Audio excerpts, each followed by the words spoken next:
because we just see the shows, Yeah. like what's it supposed to be like, and it's the medical doctors and lawyers during law school and med school and early residency have the highest rates of alcohol abuse, I think, more than anybody. So what's it really like, man? I'll tell you, there's no bigger thrill. Like, I've had the opportunity, luckily, to have some good fortune financially in my life, but there's still nothing better. There's no bigger high. It's like the high when you win an event, like a sporting event, the high when you save somebody's life. It's one above all of those. It is, and people get to do it. Like, there are guys doing it every day, all day. But when you tell somebody they have cancer, and then you tell them, 6 months later after surgery and chemo, the cancer's gone, it's just a thrill, man. It's a thrill. When you're an oncologist? So I was studying to be a surgical oncologist when my story is I became ill. So I unfortunately had to quickly leave the operating room and leave what I was doing. And it's a fascinating, I guess, it's a fascinating story, so we're here to talk about it. Yep. But it's a fascinating story. So I developed a type of asthma. It's a steroid-resistant respiratory condition. Super duper rare, especially rare to develop in your early 30s. And when I did, there was nothing to cure me. There was no way to cure this or to even, like, I died more than once. Like, multiple times they told my wife, he's gone. Like, it was very, it was real. It was tough. And I'm young and I still have med school loans and, all life is going on, and what do you do? And I found this medication through a doctor who was treating me that was in stage 3 clinical trials. And it's a medication that was meant to help children that either have bee stings or something of that nature where they have these huge histamine reactions, stop the histamine reaction for these type of diseases. So I thought it would be helpful for me. I got on the original trial of the medication. Sure enough, I was better. Wow. I was doing great. But something people don't get to know about with clinical medical trials, you don't hear about, is when the trial's over. Unless the drug was approved, the medicine gets pulled and goes away. And you never hear about this. And so literally, and in this kind of my illness, they pulled it. I went right back to the ICU. And did they pull it because it wasn't a profitable thing for them? Trial was over. Yeah, but they didn't get it approved by the FDA yet. Oh my God. Because that's a whole process, right?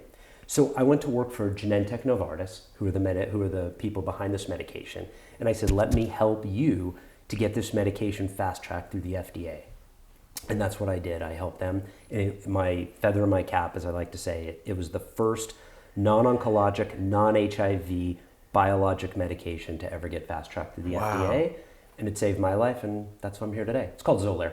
Xolair? How do you spell that? Xolair. Oh, I had a Z there. Yeah, I know. That's how the X is pronounced. Yeah, so one of the fire victims I've been helping out, his name is Amadeus Starr, and he was a physician, researcher, just left it all behind just to be one with the world, the earth. He said this, and he wrote a book called Cancer is Good for You. And he goes through this whole journey about, like, helping people cure their cancer with doing different type of things. Yeah, and he wanted to be an artist, helping a lot of people out, but just like, it's powerful to hear everybody's journey about, I mean, if you had not had the resources to at least ask the question or be curious, you might not have been here. No, listen, 1,000%. If I didn't get into the doctors who said, hey, look at this medication and consider it, I wouldn't be here today. So they saved my life, and I hopefully have passed it on with getting Xolair approved. So that's kind of the story of how I got here. And then thanks to guys like you, lawyers who were friends of mine, who saw me sitting at home freaking out because I'm a type A personality, and they said, hey, look at medical malpractice cases. You're going through this, if you weren't curious or asked those questions to your doctors, you might not be here right now. No. My wife would tell you I probably wouldn't be here right now. Wow.